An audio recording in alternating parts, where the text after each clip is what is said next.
Nous voilà de retour. On va examiner Romains chapitre 3, versets 7 à 10 pour voir si l'apôtre Paul a raison de nous dire certaines choses. On ne dit pas que tout ce qu'a écrit l'apôtre Paul est faux. Il y a des bonnes choses et il y a des mauvaises choses. Mais il y a la main romaine dans beaucoup d'écritures, dans certaines choses que l'apôtre Paul a écrites. On ne sait pas qu'est-ce qui s'est passé. Est-ce que c'est le Vatican qui a modifié? On ne sait pas. On ne sait pas ce qui s'est passé. Mais Yacob nous a montré un songe véridique que nous devons tenir compte sur notre vidéo qu'on vous a montré sur le songe. Donc voici ce que dit l'apôtre Paul. On va vérifier si c'est conforme à la vérité biblique.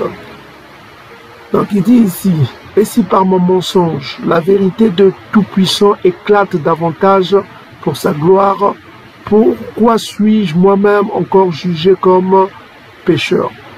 Donc, il accuse ses détracteurs de certaines choses, quoi. Mais lui, il dit que si par mon mensonge, la vérité du Tout-Puissant éclate davantage pour sa gloire, pourquoi lui, il serait traité de pécheur? Donc, en un mot, il veut dire que par le mensonge, si la vérité du Tout-Puissant éclate, ça ne serait qu'une bonne chose.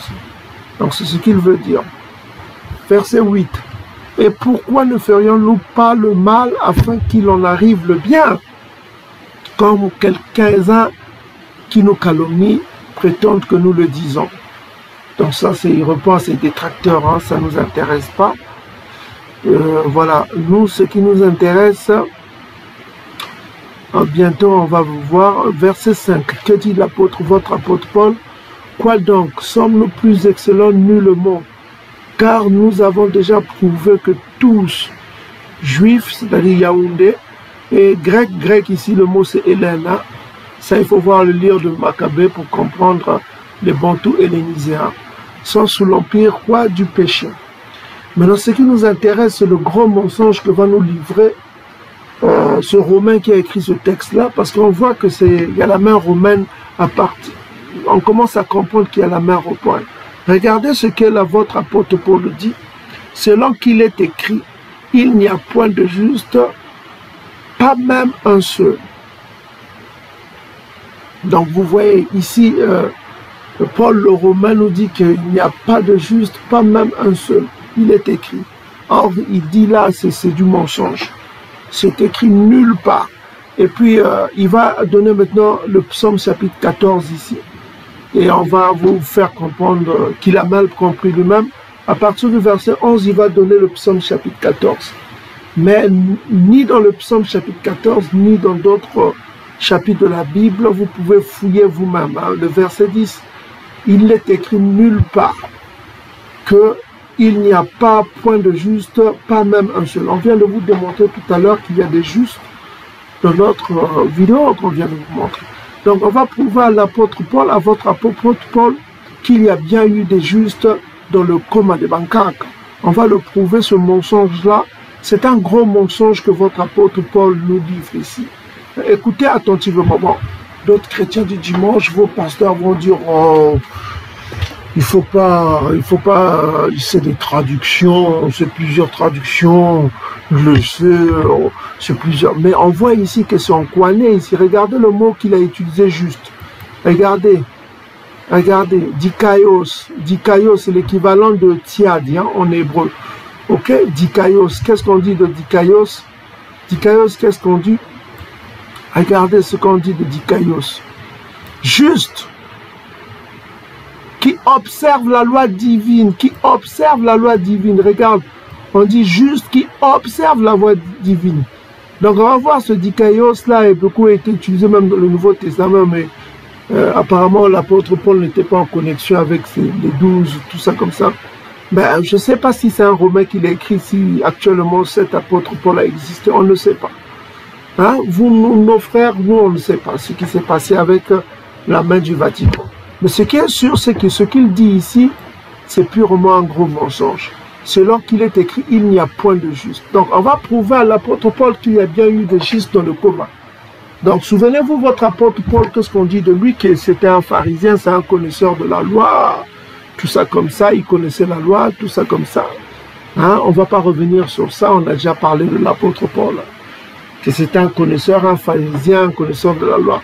Donc on ne peut pas dire qu'il ignorait le coma quand même, quand il écrit qu'il n'y a pas point de juste, alors que le coma parle qu'il y a des justes. Ok? Donc on va examiner un peu quelques justes dans le coma pour vous faire comprendre que ici c'est un gros mensonge de l'apôtre Paul. Donc, bien aimés frères et sœurs, ça c'est un travail que vos pasteurs devaient faire. C'est simple à comprendre.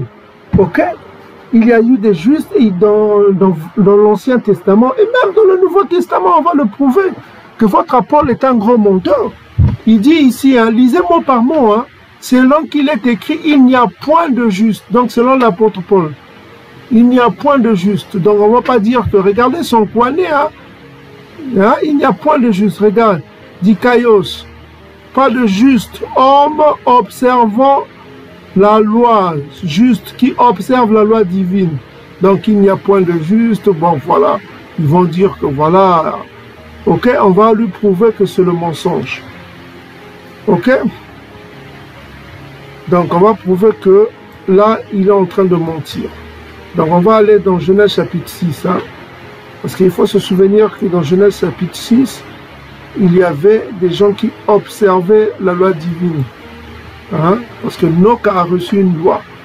Par exemple, il y a la loi pour ne pas manger certains aliments. Voilà, il ne fallait pas manger du sang, c'est écrit dans la Genèse. Ok? Donc, et ce Noc-là, Noé était juste, selon le coma. Donc, on va le prouver à l'apôtre Paul qui n'a pas bien lu sa Bible. Apparemment, il se dit pharisien, mais voilà, on va aller dans Genèse chapitre 6, à partir du verset 8. Que dit le coma? Nous sommes dans Genèse chapitre 6 pour prouver que l'apôtre Paul a menti. On dit ici, Yakongo, non, à partir du verset 8, c'est mieux. Voilà, 8. On dit ici, mais Noca c'est Noé, trouva grâce aux yeux de qui? De Yakongo, parce que Yakongo était là. Voici la postérité, verset 9, voici la postérité de Noca. Noca était un homme quoi? Juste.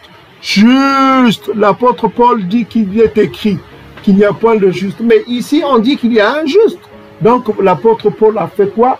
Il était dans le Vuna, il a menti. Donc, vos pasteurs le savent, mais ils le cachent, ils ne veulent pas le dire. Soit ils sont ignorants, soit ils ne veulent pas. Et ceux qui font des vidéos, allez sur YouTube, regardez leurs vidéos. Ils n'en parlent pas parce qu'ils ont peur. Ils ont peur de votre apôtre Paul, de la main romaine. Ah, le Vatican a dit, ah, et Isso a dit, on ne peut pas contredire. Ah, je risque de perdre le paradis. Ah, je risque... On vous a dit, combattez pour la vérité et Yakongo combattra pour vous. N'est-ce pas, mes frères et sœurs? Regarde, l'apôtre Paul a menti qu'il n'y a point de juste, pas même un seul. Mais ici, on nous dit quoi? Regardez vous-même. Prenez vos Bibles. Allez dans Genèse chapitre 6, verset 9. Voici la postérité de Noé, que vous appelez Noé, Noca. Noca était quoi? Un homme juste. C'est l'équivalent du mot, voilà qu'on a vu, voilà, en Kouané, c'est quel juste qui est utilisé? Tiadi. Tiadi. Regardez, Tiadi. C'est le Tiadi, juste, légal, droit. On a vu celui qui est Tiadi, à quoi? Il a la loi de Tatanzabi dans son cœur. Il était juste et intègre, on a même dit intègre dans son temps. Dans son temps. Est-ce que c'est Noca qui était juste intègre dans son temps? Ou c'est l'archange Kong qui le trouvait juste? On va le voir encore dans d'autres versets. Ils vont dire que, oh, mais ça c'est le scribe qui l'a dit, que Noca était bon. On va voir, est-ce que selon le Tout-Puissant, Noca était juste aux yeux du Tout-Puissant? Bon, écoutez, on va aller Genèse chapitre 7, verset 1. On dit ici que l'Esprit Congo dit à qui? À Noca. Entre dans l'arche, entre dans l'arche, toi et toute ta famille, car je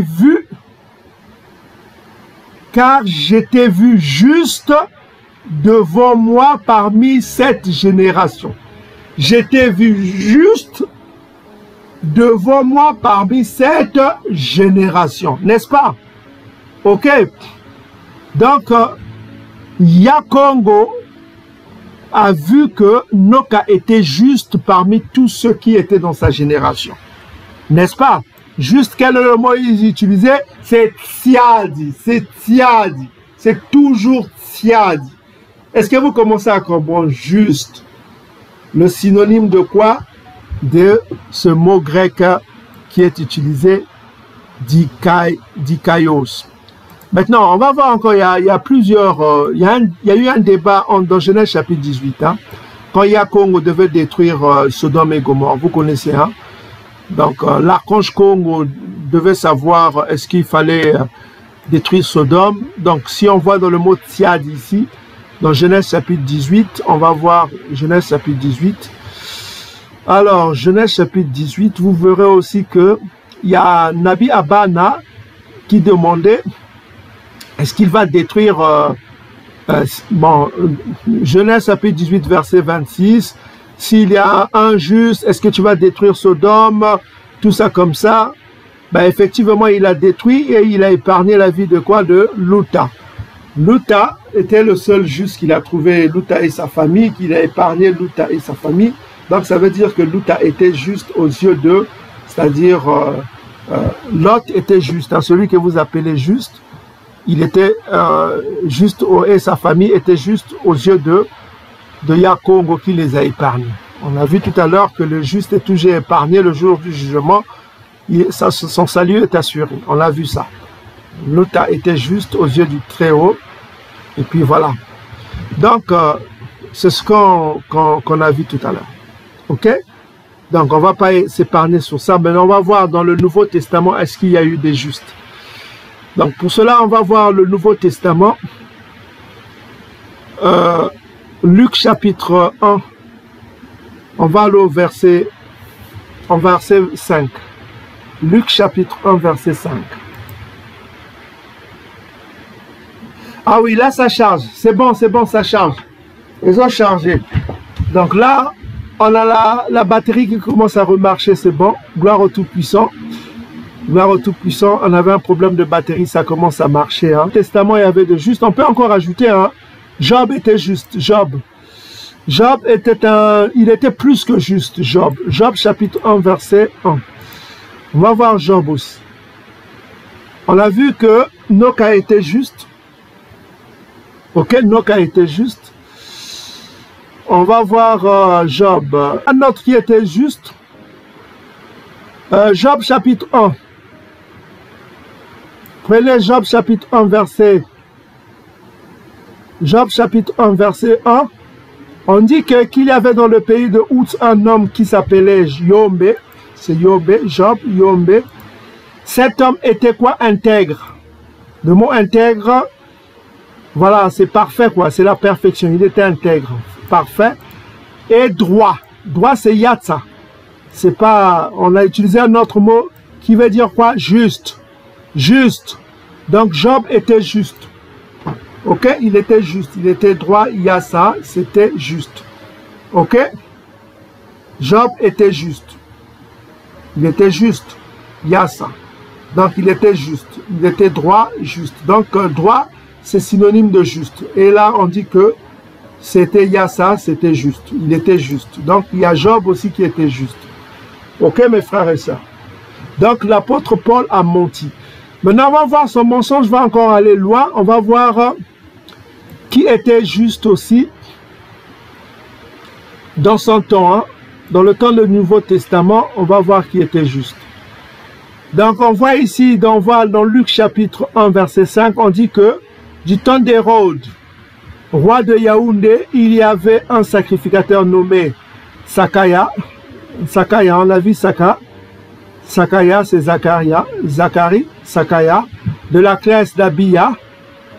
De Biya, quoi, Biya, comme le président camerounais, quoi. Le Bantou camerounais, l'un des rares présidents Bantou camerounais. Sakaya, de la classe d'Abia. Sa femme était d'entre les filles d'Aaron. Il s'appelait Élisabeth. Maintenant, Zacharie et Élisabeth, comment on les trouvait? Tous étaient, quoi? justes. Devant qui? Dieu. Non pas devant eux-mêmes, ils étaient justes devant Dieu, devant le Tout-Puissant, comme on vient de le lire tout à l'heure, que Noka était juste devant l'archange Congo. Ici, on apprend dans votre propre Nouveau Testament que Zacharie et Élisabeth étaient quoi? Justes. Maintenant, on va voir le mot juste. Si c'est le même mot qui est utilisé par l'apôtre Paul, il n'y a pas un juste, un seul.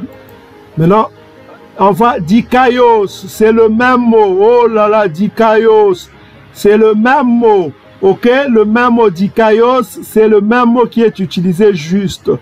C'est le même mot qu'on voit ici, dikaios 13:42. Maintenant, on va voir ce mot-là, où est-ce qu'on le retrouve. On le retrouve aussi dans Matthieu chapitre 1, verset 9. Joseph, son époux, était un homme de bien, c'est-à-dire dikaios, c'est-à-dire juste. Donc Joseph aussi est utilisé dikaios. 1:19, Joseph était juste. Voilà quoi.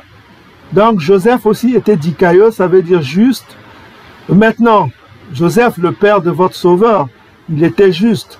Maintenant, on va voir dikaios si c'est utilisé dans Romains chapitre 3, verset 10. Regardez, selon qu'il est écrit, nul n'est point juste. On voit aussi Romains chapitre 3, verset 10, on voit quoi? Dikaios, pas même un seul.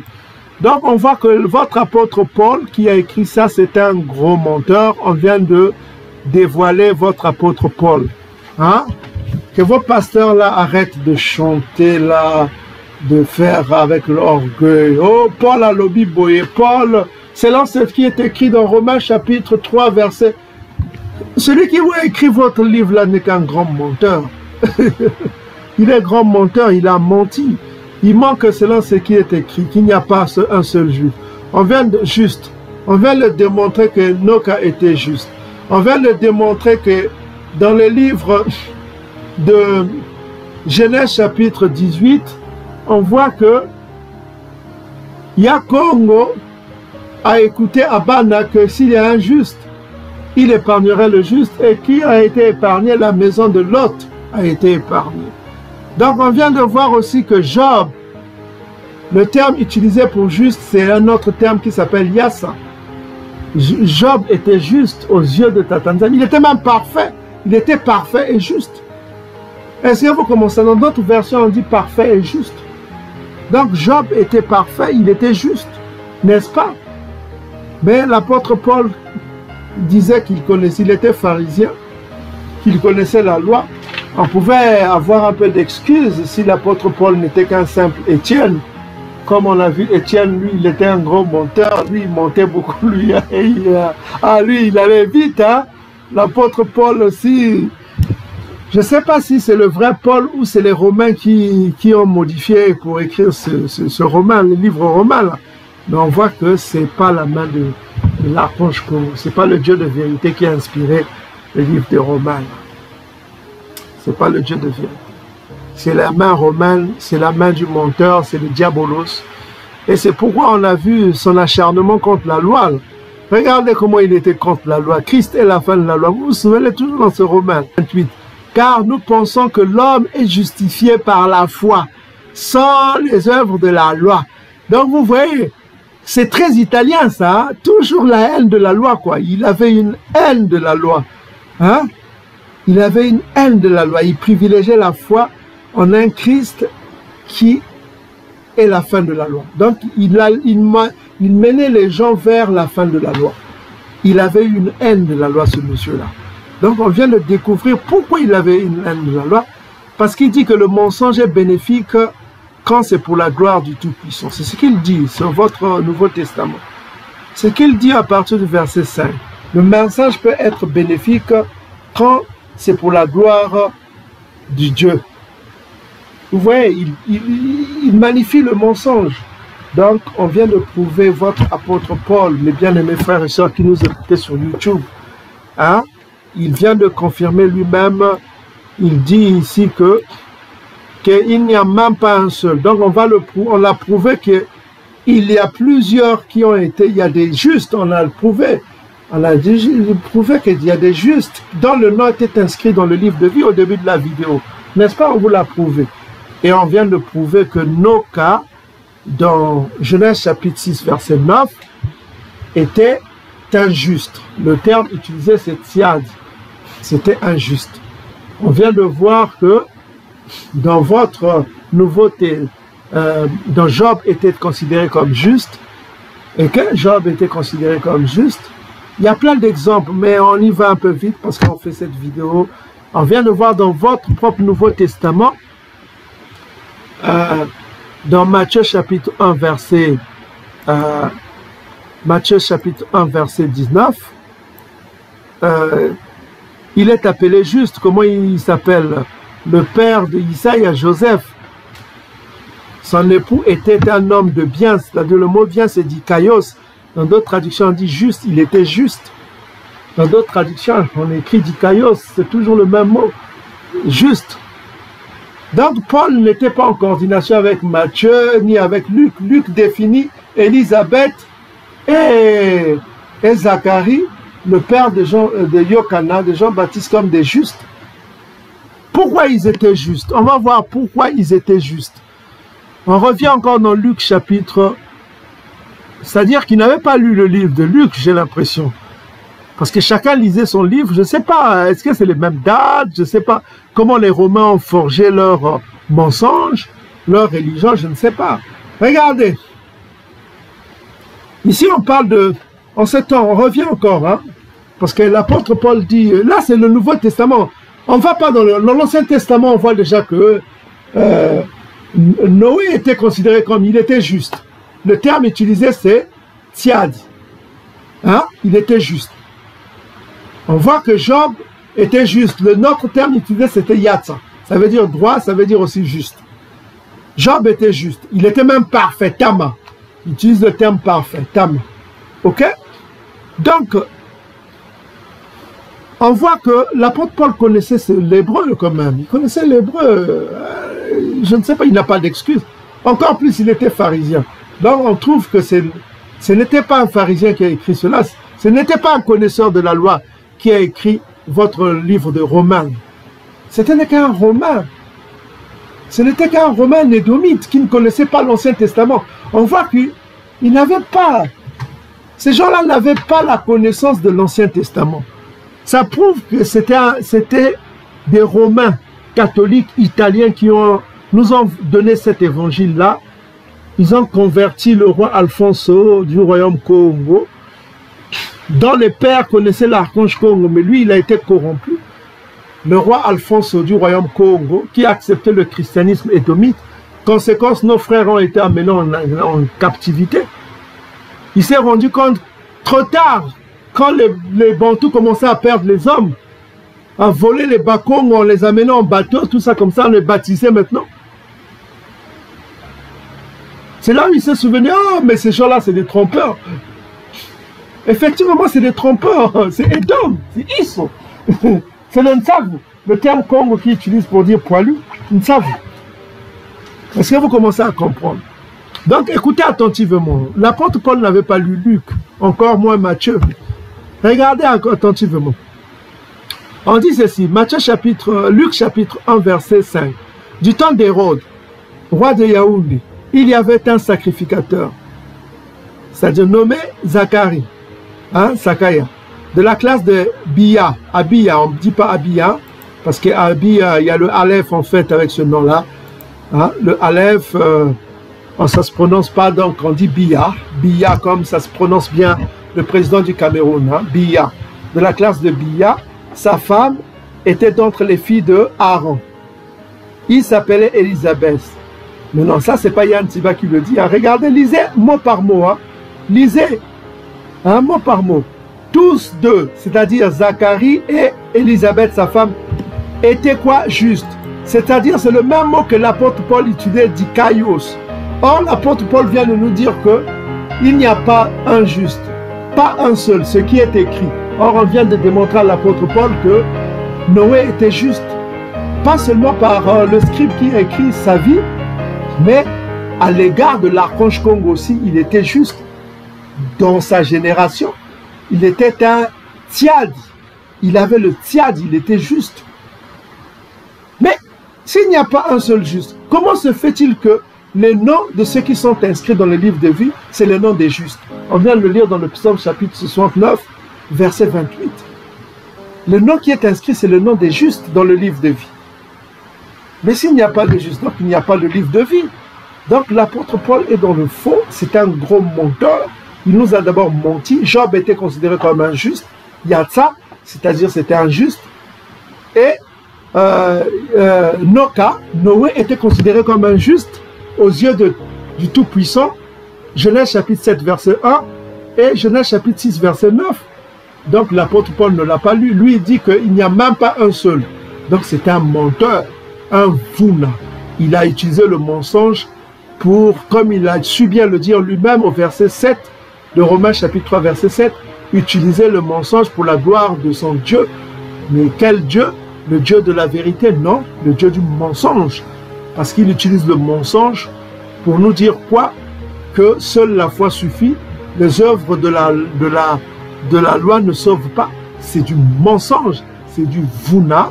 Alors que le Christ dont il se dit serviteur n'a pas dit cela. On l'avait dit lui dernièrement dans Matthieu chapitre 16.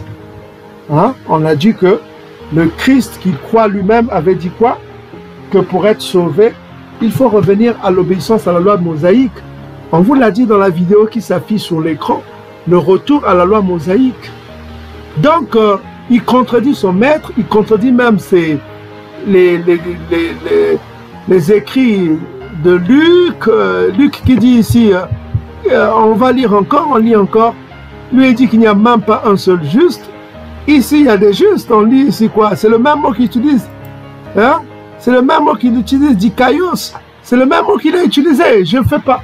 Yann Siba ne change rien, ne dit rien de méchant, mais je ne fais que dévoiler, vous les chrétiens du dimanche, que votre Paul a utilisé des versets sataniques. D'abord, on a vu qu'il a glorifié le mensonge et il ment ici délibérément, qu'il est écrit. Il n'est écrit nulle part. Au contraire, c'est le contraire qui est écrit dans le com. Hein? Le com a dit le contraire, qu'il y a des justes dans le nom qui est inscrit dans le livre de vie, on vient de le voir. Ok? Maintenant, regardez. Ici, on dit que Élisabeth et Zacharie, les pères de Jean-Baptiste, étaient quoi? Justes devant Dieu. Comment étaient-ils justes? Qu'est-ce qui justifie leur... voilà. C'est ce que l'apôtre Paul n'aime pas dans ses écrits. Regardez. Hein? Pourquoi ils étaient justes? Hein? Observant d'une manière irréprochable tous les commandements et toutes les ordonnances de Tatanzambi. C'est pourquoi ils étaient justes. Parce qu'ils observaient d'une manière irréprochable les commandements et toutes les ordonnances de Tatanzambi. Là, Jésus qu'il prit là n'était pas encore né. Mais leur juste, pourquoi ils étaient justes? Parce qu'ils obéissaient à la loi, ils observaient le commandement. Ils ne mangeaient pas du porc, ils ne mangeaient pas du sang, ils ne touchaient pas le porc. Son père ne se rasait pas la barbe, ne se faisait pas des boules à zéro. Voilà quoi. Sa femme n'était pas une femme ngoyi, sa femme était de la lignée d'Aaron. Donc il respectait la loi. Quoi. La loi quoi, il n'avait pas de mariage interracial. Sa famille ne faisait pas les mariages, d'autant plus que sa femme était de la lignée d'Aaron, selon ce qui est écrit dans votre Nouveau Testament. Lui-même, il était de la lignée des Lévites, c'était un sacrificateur. Donc, il n'était pas sous un mariage interracial, il mangeait certainement pas de porc, il touchait pas de porc. Voilà quoi, c'était un homme juste. Pourquoi? D'une manière irréprochable, parce qu'il observait d'une manière irréprochable tous les commandements, toutes les ordonnances du Seigneur. C'est pourquoi on a utilisé le mot dikaios, qui veut dire quoi? Dikaios qui veut dire quoi? Regardez, dikaios G1342 qui veut dire quoi? Observant la loi divine, observant la loi divine. C'est quelqu'un qui observait la loi divine. Maintenant, avant de finir, on va voir le père de son sauveur. Hein? Le père, hein? Certains disent le père adoptif. Bon, Donc, on va prendre plutôt plus loin. La Bible Pierre Robert Oliveton. La Bible Pierre Robert Oliveton. Cette Bible date de 1535, donc du XVIe siècle. C'est très vieux, hein, du XVIe siècle. Donc, alors, Joseph, son mari, d'autant qu'il est toi, c'est du vieux français, hein, et toi, était quoi? Juste, on dit qu'il était juste. Et qu'il ne voulait point diffamer, l'a voulu laisser secrètement. Donc, il était juste. On va prendre King James. Alors, Joseph, son mari, étant un homme juste, ne voulant pas diffamer publiquement, envisagea de la renvoyer. Donc, on voit que dans les vieilles versions, juste. On va prendre les plus récentes. Parce que les chrétiens du dimanche, oh, mais il faut voir aussi les plus récentes. Bon, la Bible Tob, c'est-à-dire œcuménique de toutes les religions chrétiennes, que ce soit des religions protestantes, toute la sauce chrétienne universelle, là, mariage mixte comme on dit. Toute œcuménique, ça veut dire wakumen, hein, ça veut dire un peu le monde chrétien, quoi, universel. Donc Joseph, son époux, était un homme juste, ne voulait pas diffamer publiquement, donc il était juste. Ok, donc voilà quoi. Même voilà quoi.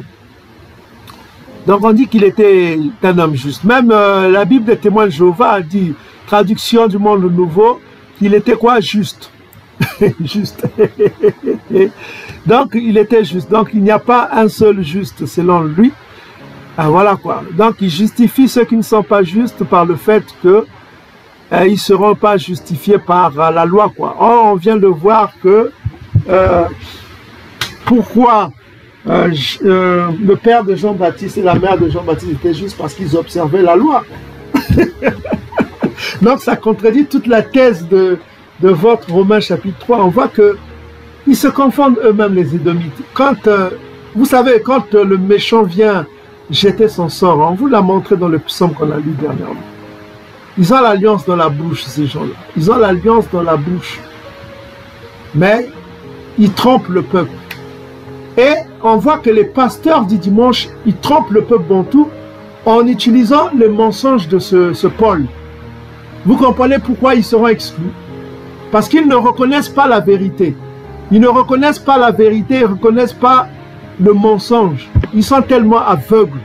Ils aiment tellement leur oppresseur. Ah, Paul a lobby boé, Paul a lobby. Et regardez, personne ne défend la vérité. Personne ne combat pour la vérité, c'est triste. Chaque fois que je viens sur YouTube, j'essaie de voir, ah, est-ce qu'il y a un frère qui parle un peu, qui défend la vérité. Même parmi les captifs bantous, personne ne défend ça. Personne ne défend Congo. Personne ne contredit ces textes-là du Nouveau Testament. Personne, ils n'osent pas, ils ont peur. Ils ont peur de Paul. Ah, Paul, il a été inspiré par... Il n'a pas été inspiré par Dieu, il est menteur. C'est un escroc, c'est un Italien, c'est la mafia. Vous connaissez la mafia, vient d'où? De l'Italie. C'est l'escroquerie, la mafia. Vous voyez la mafia, c'est le mensonge, c'est la duperie, c'est l'Italie, ça. C'est Rome. C'est Edom. Donc, fini les rires. Hein? Donc, c'était juste... on va conclure la vidéo.